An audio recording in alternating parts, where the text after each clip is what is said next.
Now, folks, we have something that we really want you to see. This is something very ambitious that we're undertaking here. 7 is on your side, fighting back against a deadly drug that is just crushing lives all across our area.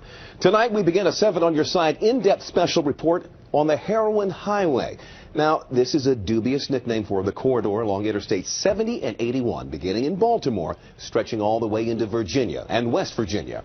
Police say addicts are traveling along that highway to Baltimore sometimes twice a day to get their fixes.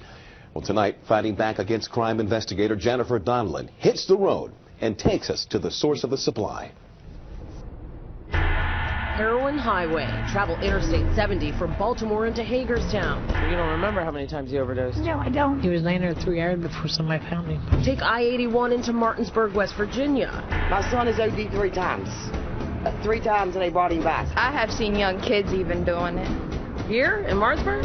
And then keep driving into Virginia. More deadly than any drug epidemic Virginia has ever seen. The heroin that killed him was 47% pure. I mean, he didn't have a chance. We're having so many babies that are experiencing withdrawal. Up and down the road, everyone blamed the demand on the wave of pain pill abuse. The cheaper option is heroin. I say it's so much easier to get and quicker. As for supply, fingers pointed to Baltimore, a heroin stronghold since the 40s, just up the highway.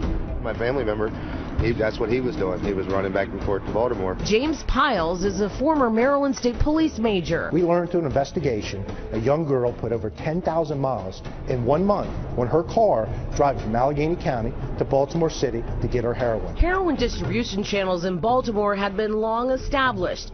Maryland State Delegate Brett Wilson was elected in 2014. One of my biggest regrets now being in a position where I have the opportunity to try and change something in Maryland is not recognizing how we were kind of pushing Baltimore aside for years. It's the buyer that changed. Now all of a sudden heroin has made its way out into the white suburbs, and the attention that's being given to it, I applaud. But it's attention, quite frankly, that should have been given to this epidemic a long time ago. Baltimore Police Commissioner Kevin Davis took command a year ago. This is a Black Hawk helicopter. He traveled to Columbia, a heroin source country. It really all starts right here. And made a commitment. We have more detectives assigned to work with DEA agents in the city than we've ever had. If Baltimore is the main source of the heroin that's showing up in our communities, perhaps the answer to the problem is also in Baltimore. Your recovery is your responsibility. Israel Kaysen had a 30-year heroin addiction laced with jail time, homelessness, and near death. He's been shot 13 times. You can't medicate, legislate, or police your way out.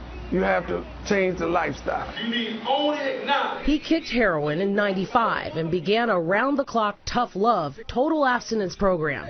I can't, we can. They can stop, but you have to learn how to stop. We have a tendency to want people to do it for us. That's part of your disease. You won't do nothing for yourself. He says more than 20,000 addicts have passed through his doors. A lot of these people have been out and came back 3 or 4 times. Adding to the loudest cry we heard all along the Heroin Highway. We need more money for treatment. Former Hagerstown Police Sergeant Kevin Simmers worked narcotics for years. He lost his 19-year-old daughter, Brooke, to a heroin overdose just months ago. My view on the whole drug war was wrong. Getting rid of the demand means attacking addiction, because supply sources can and will adjust. Carl Colder is the special agent in charge of the Washington Field Division of the DEA. We've seen street gangs from Chicago and Detroit enter into West Virginia, making the beginning of the Heroin Highway in Baltimore no longer the end. You only got 2 choices. Choose life or choose death. Now, all week, we will be on the Heroin Highway with stops in Hagerstown, Martinsburg, West Virginia, and Winchester, Virginia, to show you just how badly heroin is crippling those communities. Tomorrow at 5, a personal story that mirrors so many others we heard on the Heroin Highway. How the drug got its hooks into the home of a father and former narcotics officer. His thoughts now after the life or death battle that gripped his own family.